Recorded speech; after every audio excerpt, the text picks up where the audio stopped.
Buongiorno, benvenuti, sono Sisto Bravo della CNA provinciale di Treviso.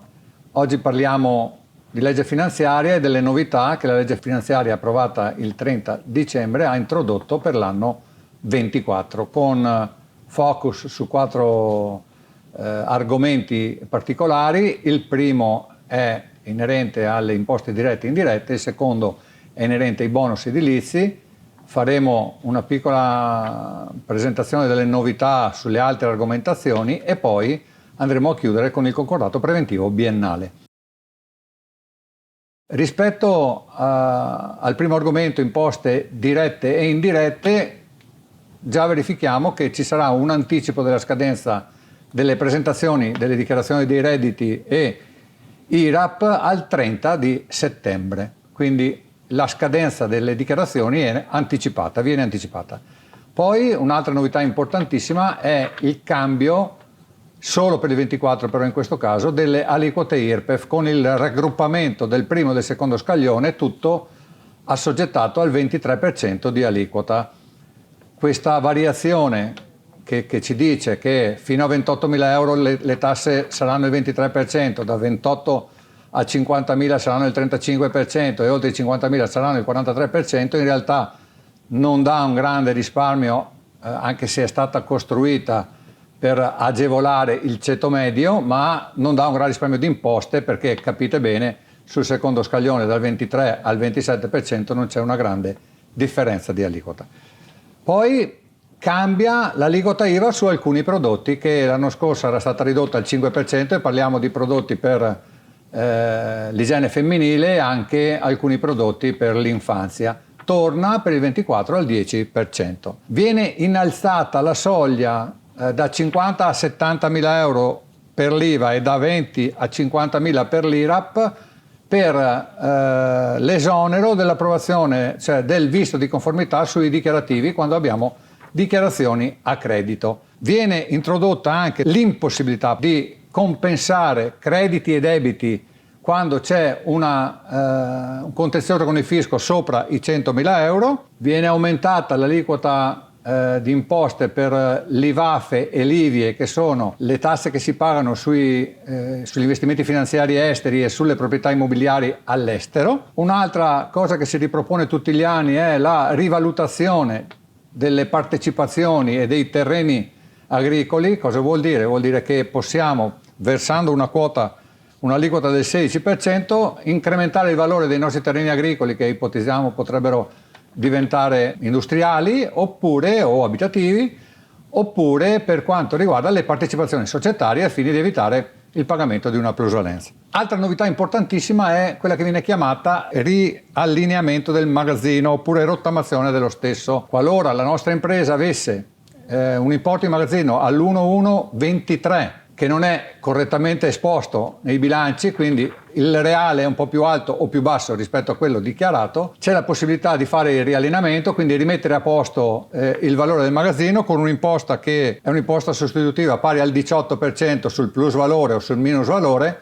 Nel caso in cui il magazzino venga ridotto c'è anche un incremento, cioè un versamento dell'IVA che viene calcolata sull'aliquota media dell'anno. Sulle locazioni c'è, in particolare sulle locazioni brevi, che sappiamo essere quelle inferiori ai 30 giorni e dal secondo immobile fino al quarto, perché oltre il quarto immobile di proprietà diventa attività di impresa, c'è una variazione dell'aliquota per la cedolare secca che passa dal 21 al 26%. Poi c'è la conferma del credito d'imposta su Industria 4.0, quindi qui diciamo così andiamo a confermare quello che avevamo già. Nel caso, come ultima nota, ci fossero degli importi da versare in termini di IVA o di ritenuta sotto i 100 euro, questi si possono compensare completamente successivamente alla scadenza, quindi nel trimestre successivo o nel secondo trimestre successivo, comunque entro il mese di dicembre.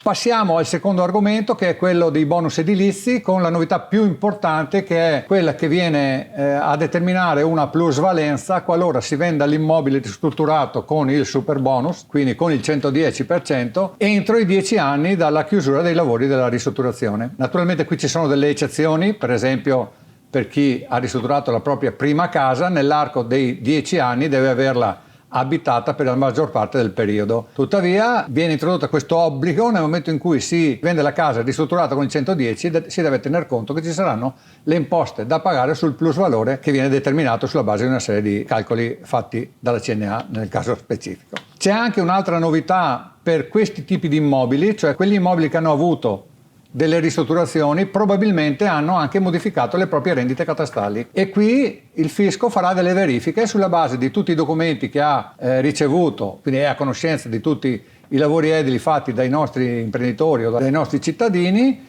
e se qualora non vi fosse l'adeguamento catastale ci sarà l'introduzione di una sanzione. Allora vengono confermate le possibilità di detrazione per sisma bonus, per eco bonus e per ristrutturazioni edilizie, sempre nei limiti dei 96.000 euro con le percentuali di riferimento. Questa è una buona novità. Naturalmente sappiamo che non è stato confermato il super bonus e questo per condomini che avevano iniziato i lavori e non li hanno conclusi potrebbe essere comunque un momento di disagio. Ecco, è stata introdotta una clausola di salvaguardia per questi condomini che non hanno concluso i lavori, per cui non saranno ripresi eventualmente i crediti edilizi maturati sugli stati di avanzamento lavori. Rimane anche il bonus verde, 36% su 5.000 euro in 10 anni, rimane anche il bonus mobili, però con un importo ridotto da 8.000 a 5.000 euro, sempre in 10 anni, partendo dal presupposto che per il bonus mobili bisogna avere la concessione edilizia, la CILA o quello che è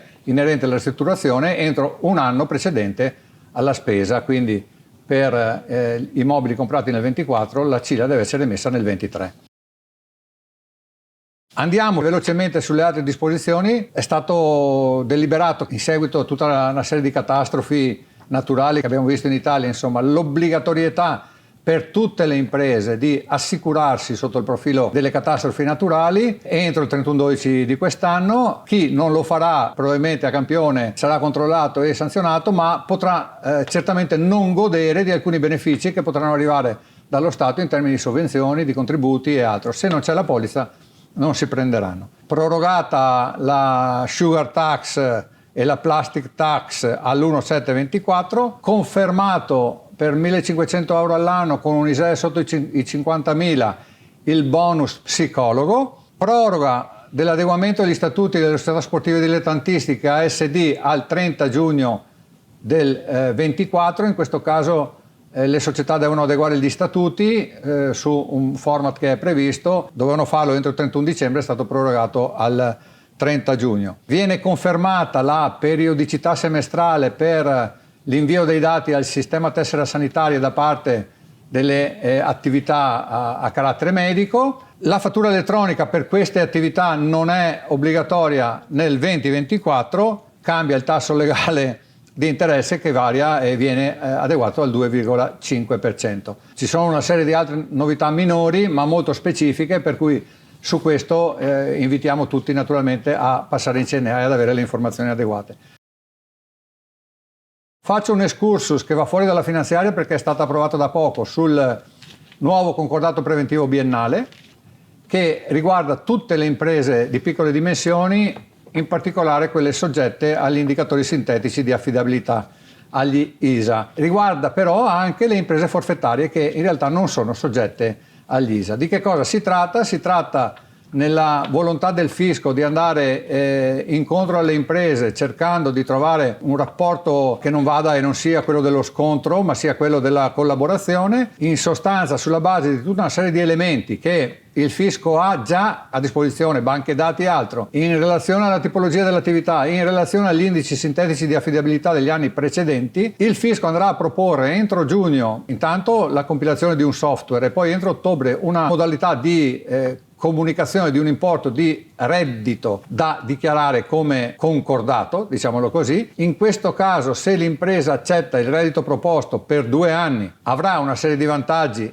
in particolare quello più vantaggioso dal mio punto di vista è l'eccedenza su quel reddito, quindi se all'impresa viene dato un concordato di 30.000 e l'impresa fa 50.000, sui 20.000 per differenza non pagherà imposte e quindi pagherà solo quelle previste dal concordato, sempre che il concordato sia adeguato alle nostre imprese. Poi ci sarà l'impossibilità da parte del fisco di fare accertamenti di carattere induttivo non suffragati da analisi sui documenti, sulla documentazione. Ci sarà la possibilità di ridurre a 4 anni il controllo da parte del fisco, insomma qualche piccolo contenuto positivo. Sul concordato l'associazione è stata molto cauta perché non capiamo e non sappiamo come usciranno i dati, tuttavia siamo fiduciosi che almeno nel rapporto con il fisco vi possa essere un inizio di rapporto collaborativo anziché un rapporto sempre frontale di scontro. Adesso si sta trattando anche la modalità di rinnovo rispetto agli accertamenti, quindi siamo in itinere, riforma fiscale in itinere, speriamo che sia positiva anche per i nostri soci. Vi invito a rivolgervi a tutte le CNA del territorio della provincia di Treviso per avere le informazioni rispetto alla legge finanziaria e a tutte le novità che escono. Vi auguro buona giornata.